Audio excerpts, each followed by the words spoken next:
सी programming lecture series में आज हम इटरेटिव कंट्रोल इंस्ट्रक्शंस में फॉर लूप के बारे में जानेंगे कि सी प्रोग्राम्स में फॉर लूप को कैसे यूज़ कर सकते हैं और इसका क्या एप्लीकेशन है। तो सबसे पहले इसका सिंटैक्स समझ लेते हैं। सिंटैक्स में दिया हुआ है फॉर और फिर पैरेंथेसिस के बीच में तीन एक्सप्रेशंस दिए हुए हैं। एक्सप्रेशन 1 है इनिशियल वैल्यू, एक्सप्रेशन 2 है टेस्ट एक्सप्रेशन और थर्ड वन इज़ इंक्रीमेंट।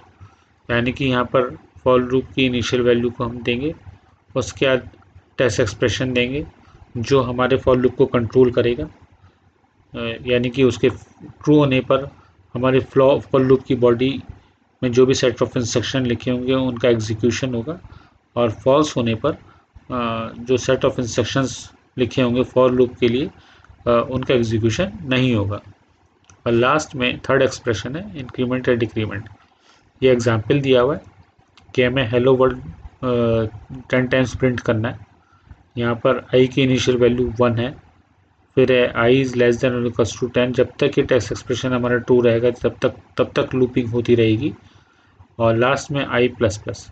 अब इसका हम यहाँ पर समझ लेते हैं कि कैसे ये काम कर रहा है, और इसको समझने के लिए हम यहाँ पर इसका एक एग्ज़ाम्पल लिख लेते हैं। और एग्ज़ाम्पल है कि for I is equals to 1, फिर आई इज़ लेस देन और इक्वल्स टू 10 और उसके बाद है आई प्लस प्लस और फिर प्रिंट एफ और इसके अंदर लिखा है hello world, hello world slash N और यहाँ पर ये टर्मिनेशन। अभी कैसे चलेगा इसको जान लेते हैं कि आई की वैल्यू सबसे पहले 1 है और टेस्ट एक्सप्रेशन हमारा होगा 1 इज़ लेस देन और इक्वल्स टू 10। ये हमें ट्रू वैल्यू रिटर्न करेगा और आई की वैल्यू फिर फर्दर इंक्रीमेंट बाई 1 हो जाएगी, तो 1 आई प्लस प्लस लिखा हुआ है ये बढ़कर 2 हो जाएगी, तो हमारी आई की वैल्यू हो जाएगी 2। ऐसी नेक्स्ट टाइम आई की वैल्यू 3 हो जाएगी, फिर 4 हो जाएगी, फिर 5 हो जाएगी, फिर आगे 6 हो जाएगी, फिर 7 हो जाएगी, फिर 8 हो जाएगी, फिर 9 हो जाएगी और फिर हमारी आई की वैल्यू 10 हो जाएगी।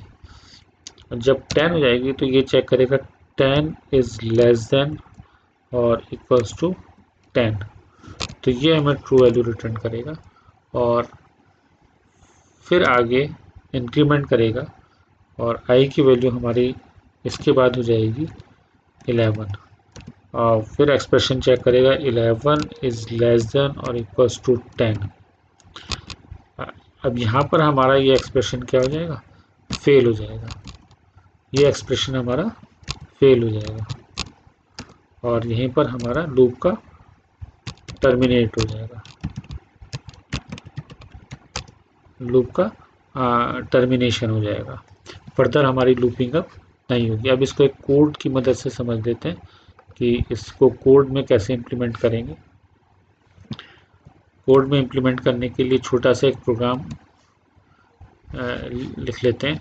यहाँ पर लिख लेते हैं integer i equals to integer i और फॉर लूप लिख लेते हैं फॉर आई इक्वल्स टू 1,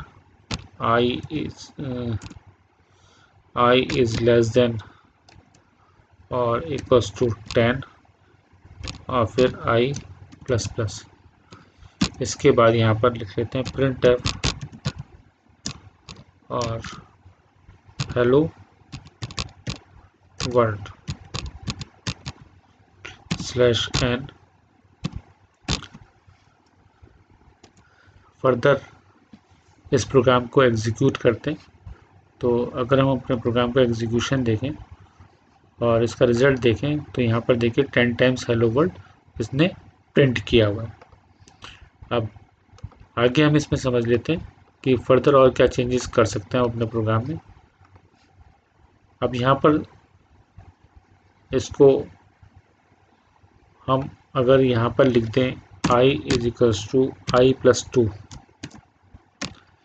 और फिर उसके बाद अपने प्रोग्राम का एग्जीक्यूशन करें तो देखिए क्या होता है। यहाँ पर अब रिज़ल्ट हमारा 5 टाइम्स प्रिंट हो रहा है। तो इस 5 टाइम्स प्रिंट होने का रीज़न है कि यहाँ पर जो हमारा लूपिंग चली है वो सबसे पहले i1 के लिए चली है,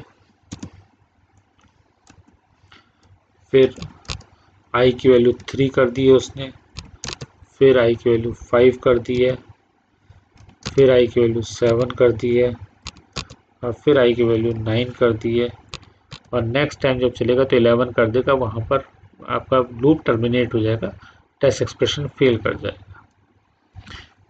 और नेक्स्ट चीज़ समझते हैं कि हमने थर्ड एक्सप्रेशन लिखा था इंक्रीमेंट या डिक्रीमेंट ऑपरेटर। अगर हम इसकी इनिशियल वैल्यू को 10 कर दें और यहाँ पर इसको लिख दें i माइनस माइनस, अब हमें टेस्ट एक्सप्रेशन फेल करना है। अगर हम इसको ऐसे ही रहने देते हैं तो देखिए क्या होता है। ऐसे ही अगर रहने दें तो हमारा इनफाइनाइट लूपिंग हो जाएगी और हमारा लूप इनफाइनाइट चल जाएगा। अब हमें इसको एबनॉर्मल टर्मिनेट करना पड़ेगा अपने प्रोग्राम को बाहर निकलने के लिए उससे। अब इसको कंट्रोल करने के लिए ये हमारा तभी फेल करेगा जब तक हमारी i की वैल्यू 10 से छोटी रहती है, यानी कि या ऐसे कर लीजिए i is greater than i की वैल्यू 10 से बड़ी रहती है। अब हम इसको रन करते हैं प्रोग्राम को और फिर रिज़ल्ट देखते हैं क्या होता है। इसने 1 टाइम हेलो वर्ल्ड प्रिंट किया तो फर्दर इसमें देखिए चेंजेस करते हैं ऐसा क्यों हुआ।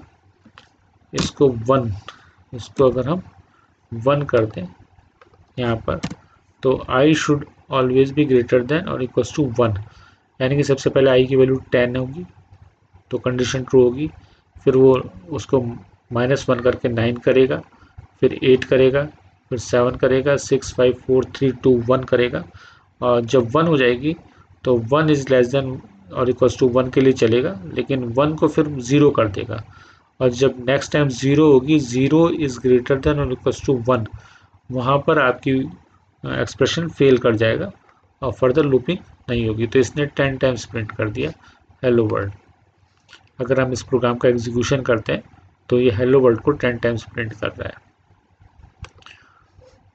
तो ये हमने फॉर लूप का इम्प्लीमेंटेशन देखा कि फॉर लूप को हम सी प्रोग्राम्स में कैसे इम्प्लीमेंट कर सकते हैं।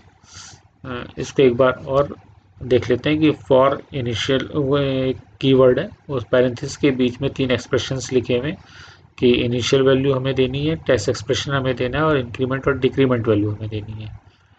और ये टेस्ट एक्सप्रेशन डिपेंड करता है इनिशियल वैल्यू पर और इंक्रीमेंट और डिक्रीमेंट पर कि जब तक टेस्ट एक्सप्रेशन हमारा ट्रू रहेगा तब तक इसके जो फॉलोइंग ब्लॉक ऑफ कोड होगा उसका एग्जीक्यूशन होगा, उसमें लिखे हुए सेट ऑफ इंस्ट्रक्शन का एग्जीक्यूशन होगा और जैसे ही हमारे टेस्ट एक्सप्रेशन फेल कर जाएगा तो फर्दर हमारा कोई भी सेट ऑफ इंस्ट्रक्शन जो फॉर ब्लॉक में लिखा हुआ है उनका एग्जीक्यूशन नहीं होगा। तो ये फॉर लूप के बारे में था। अगर आपको ये लेक्चर पसंद आया तो ज़रूर लाइक करें, सब्सक्राइब करें और फ्रेंड्स के साथ शेयर करें। Thank you very much.